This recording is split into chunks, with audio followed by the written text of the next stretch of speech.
이젠 뭐 더 이상 놀랄 것도 없겠다라고 생각했는데 웬걸요? 계속해서 지금 우리를 놀래 자빠지게 하고 있는 사람이 있습니다. 안진용 기자님. 네, 바로 마약류 투약 혐의를 받고 있는 배우 유아인 씨입니다. 이미 프로포폴과 대마 관련해서 양성 반응이 나왔다고 얘기를 했는데 또 다른 마약에 손을 댄 정황이 나왔습니다. 국립수사연구원이 서울경찰청 마약범죄수사대에 통보한 유아인 씨의 모발 정밀 감정에 따르면 네. 코카인 및 이 케타민 양성 반응이 추가로 검출됐다고 합니다.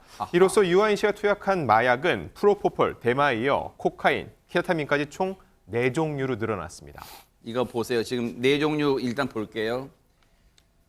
이름만 들어도 일단 세계는 뭐 사건 뉴스 통해서 범죄 뉴스 통해서 일단 들어봤어요. 대마, 프로포폴, 코카인까지는 들어봤는데 뭐라고요? 이번엔 케타민? 진짜 양지민 변호사님 이거 뭐 까도 뭐가 계속 나오는 양파가 더한 사람의 지금 누가 이 사람 이름이 뭐라고요? 유아인? 진짜 이 사람 이렇게 실망시켜도 되는 거예요? 맞습니다. 정말 까도 끝이 없이 나오는데요. 더 충격적인 것은 투약 횟수입니다. 지금 식약처가 경찰에 제출한 자료에 따르면 유 씨가 2021년부터 2년 동안 무려 100여 차례 동안 프로포폴을 투약한 것으로 지금 나타나고 있는 것이고요. 재작년 특히 2021년 1월부터 같은 해 12월까지를 보면 프로포폴 투약량만 73차례에 달합니다. 이거를 기간 단위로 환산해 보면요. 일주일에 한 번꼴로 투약을 한 거고요. 그 양을 다 합치면 무려 4,400ml에 달한다고 합니다. 어마어마한 양을 일주일에 나눠서 지속적으로 투약한 것으로 볼 수 있겠고요. 이게 사실 감이 안 오실 수 있어요. 근데 식약처가 뭐라 그러냐면요. 이 의료용 마약류인 프로포폴 같은 경우에는 한 달에 한 번 이상을 넘어서면 안 된다라고 이야기를 하고 있거든요. 그럼에도 불구하고 일주일에 한 번씩 지속적으로 투약한 겁니다. 그런데 이 프로포폴을 이렇게 자주 투여한 것도 놀랄 노짠데 이번에 지금 국립과학수사연구원의 모발 감정, 정밀 감정으로 또 마약류가 나온 게 코카인 그것도 또 있고요. 케타민 최명기 원장에게 안 여쭤볼 수가 없어요. 이 두 종류는 대체 얼마나 위험하고 무시무시한 중독성 강한 약품들이에요. 코카인은 이제 각성제에 해당이 되기 때문에 코카인을 이제 사용하게 되면 굉장히 힘도 많이 나는 것 같고 집중도도 올라가는 것 같고 활력이 생기는 것 같습니다. 그렇기 때문에 코카인은 암페타민이랑 비슷한 역할을 하게 되고요. 지나치게 많은 양을 사용했을 때는 뭐 환각, 망상 그런 부작용도 있을 수 있고 심장에도 커다란 영향을 미치게 됩니다. 케타민은 원래는 이제 의료용으로 사용이 돼서 보통은 이제 마취에 사용하게 되는데요. 네. 케타민을 사용하게 되면은 단시간에 조금 정신이 멍해지면서 잠이 드는 효과가 있습니다. 어머. 그런 다음에 이제 어떤 경우에는 케타민은 맞으면 또 통증도 줄어들게 되는 부분이 못 느끼는 부분이 있고요. 마지막으로는 아주 드문 부분이지만 케타민은 우울감을 일시적으로 없앱니다. 그렇기 때문에 에스케타민이라고 이제 정맥이 아니라 코로 흡입하는 약제도 있습니다. 그런데 이제 과량 사용하게 되면은 이 역시 환각이라든가 그런 부작용이 있을 수 있고 신장기에다 간에도 커다란 무리를 주게 되는 걸로 알려져 있습니다. 케타민, 뭐 코카인이야 워낙 이 중독성 강한 마약이라는 건 익히 알고들 계셨겠지만 뉴스를 통해서 그런데 케타민이란 것도요 앞서 말씀드렸죠 수면 마취 즉 전신 마취에도 사용된 약품이라는 거예요. 그러면 이걸 뒤집어 보면 이게 범죄에도 사용될 여지가 있다는 그렇게 볼 수 있는 거 아니에요? 케타민이라는 게 이 약품이 무시무시한 겁니다. 그런데 마약 투약 그것도 4종류 이 투여가 밝혀진 유아인이라는 사람 이거 C도 아니에요 이제 유아인이라는 사람 과거 행동들이 계속 화제가 되고 있습니다. 영상 보시고 이어가 보도록 하겠습니다. 아니 또 전화가 왔어. 또 다른 친구한테 내가 너무 약간 오늘 피곤한 상태인데 오늘 일정이 많았어서 술 취해 보인다고 요새 뭐만 하면 논란이 되니까 걱정하는 친구들이 많아요. 양해해 주세요. 눈을 막 부리부리 뜨면 되나 막?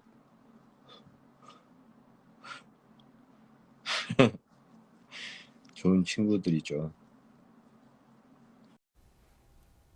저 영상 보시면서 시청자분들 어떤 생각하셨어요? 일단 기본적으로는 유아인이라는 사람이 술이 많이 취했나? 일단 그런 생각 들죠. 왜? 약간은 흐느적하는 말투. 그렇죠? 얼굴도 약간 상기돼 있고 모자를 푹 눌렀었어요. 그런데 저 영상, 저게 자신의 SNS에 올린 영상이에요. 그런데 혹시 저 시기 보셨어요? 2021년 영상이에요. 근데 2021년이면 앞서 국립과학수사연구원은 이 수사 결과에 따르면, 경찰의 수사 결과에 따르면 2021년 1월부터 2021년 12월 24일 그 일 한 해에만 무려 엄청나게 즉 2023년까지 2년간 100차례, 2021년 한 해만 73차례. 그러면 저 영상이 나온 게 2021년 7월이에요. 그러면 최전문 교수님, 예. 한창 프로포폴을 맡고 있을 당시에 올린 영상이란 말이에요. 그렇게 볼 수 있죠. 그러니까 저걸 몰랐을 때는 유아인 씨의 저런 행동에 대해서 그냥 정말 무대 울렁증이 있나 보다 이렇게 생각하는 경우가 많았어요. 유아인 씨 같은 경우에요.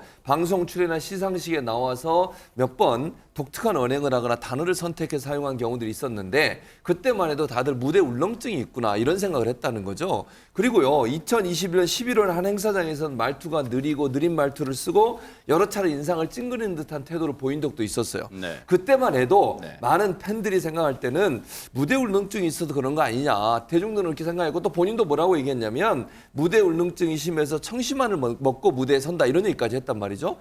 그때는 그렇게 생각했는데 지금 이런 결과를 보고 나니까 혹시나 그때 저런 마약에 의해서 몸의 상태나 정신 상태가 안 좋아져서 결국 저런 행동을 한 게 아닌가라고 해석이 가능한 상황이 됐다고 볼 수 있습니다.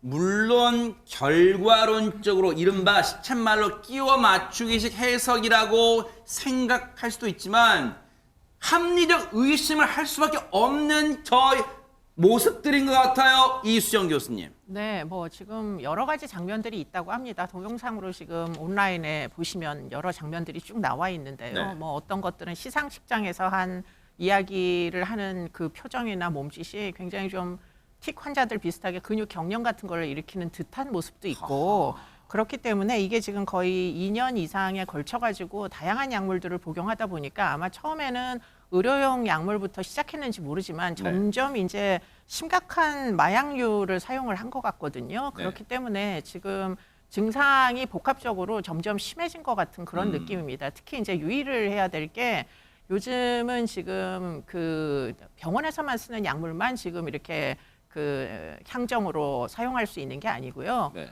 그 동물병원에서 쓰는 마취자 같은 게 굉장히 많이 시중에 퍼져가지고 지금 이 중에도 4가지 중에 하나는 동물병원에서 쓰는 약물일 수도 있기 때문에 그렇기 때문에 지금 시중에 마약류가 굉장히 많이 퍼져 있다 이런 경계심을 좀 가질 필요가 있겠습니다.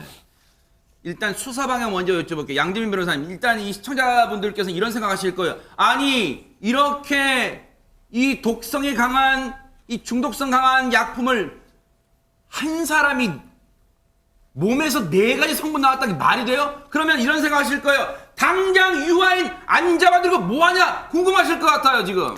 일단은 경찰이 소환 조사를 예고를 하기는 했습니다. 그런데 지금 당장 소환하기에는 아직 휴대전화 이제 포렌식 작업이라든지 이런 게 마무리가 되지 않은 것 같아요. 왜냐하면 지금 마약 투여 사실도 굉장히 중요한 부분이지만 이걸 어떻게 구했는지도 구입 경로라든지 이런 게 굉장히 중요하거든요. 그러기 위해서는 휴대전화 포렌식을 통해서 누구를 통해서 어떻게 입수를 하게 되고 실제로 혹시 본인이 좀 판매하는 행위는 하지 않았는지. 왜냐하면 판매 행위를 했다라든지 이런 거면 형량이 완전히 또 차이가 나기 때문에 그런 부분까지 다 이제 증거 수집이라든지 조사를 마친 후에 소환할 것으로 보이고요. 곧 피의자 신분으로 소환 예정이고 직접 불러서도 이제 휴대전화 그 증거들을 가지고 이게 맞는지 사실 여부를 좀 확인할 것으로 보입니다. 아니 지금 이 정도의 약물을 정말 지금도요 시청자분들 아마 심장이 지금 쿵쾅 뛰시는 분이 많으실 거예요. 진짜야? 저렇게 중독성 강한 마약을 지금 유아인 혼자 몸에서 지금 4가지 성분 나왔다고? 아마 이런 생각 하시는 분 많으실 거예요. 근데 안진용 기자님, 만약 이 정도의 수준 가지고 제가 좀 반성하고 잠시 뒤에 복귀할게요. 혹시 그런 마음 먹을 수 있어요? 어떻습니까? 일단 다른 연예인들의 사례를 통해서 어느 정도 생각해 볼 수 있을 것 같은데요. 일단 배우 하정우 씨 같은 경우는 지난 2021년 9월 친동생과 매니저 명의로 이 프로포폴을 19차례 상습 투약한 혐의로 재판에 넘겨졌고 벌금 3천만 원을 부과받았습니다. 네. 그리고 약 1년이 지난 2022년 9월 넷플릭스 수리남을 통해 복귀했고요. 또 다른 예는 가수 휘성 씨입니다. 휘성 씨는 2021년 10월 불법 프로포폴 매수 및 투약 혐의로 징역 1년에 집행유예 2년을 선고받았는데 집행유예 기간 중인 불과 5개월 후인 그 이듬해 3월 드라마 OST를 부르면서 조용히 복귀를 했습니다. 네. 자, 이 두 명과 절대적인 비교가 될 수는 없겠지만요. 네. 하지만 일단 유아인 씨는 횟수가 상대적으로 굉장히 많습니다. 아하. 게다가 대마초 및 다른 마약 등에도 손을 댄 것으로 밝혀져서 더욱 큰 처벌을 피할 수 없을 것으로 보이는데요. 네. 또한 복귀를 하더라도요. 이 집행유예 기간 동안은 활동 안 할지 생각할 수 있는데 지상파 3사 같은 경우는 자체적으로 또 내부 심의를 거쳐서 방송 출연 정지 기간을 두고 있습니다. 아하. 그래서 이 기간 내에는 해당 방송사인 출연이 어렵기 때문에 활동이 제약될 수밖에 없는 상황이고요. 네. 이 혐의가 모두 사실로 밝혀지면 과연 실제로 어느 정도 후회나 복귀가 가능할지 가늠하기가 힘든 상황입니다.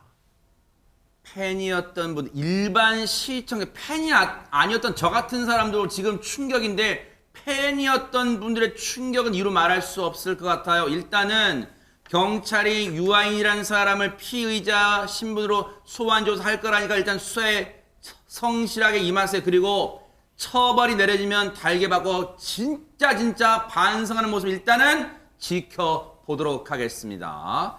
자, 지금 시각이 4시 33분이 이제 돼 가려고 하고 있습니다. 지금 여러분께서는 처음 본 사람은 있어도 한 번만 본 사람 없다는 바로 그 방송 김명준의 뉴스파이터와 함께하고 계십니다. 보고 계십니까? 대박 사건. 네, 안녕하십니까? 김명준입니다. 여러분과 함께하는 뉴스파이터. 다양한 소식과 뉴스를 보고 싶으시면 화면 오른쪽을 꾹 눌러 구독해 주시길 바랍니다. TV로도 유튜브로도 여러분께 한 발 더 다가가겠습니다. MBN 뉴스와 뉴스파이터를 사랑해 주셔서 고맙습니다.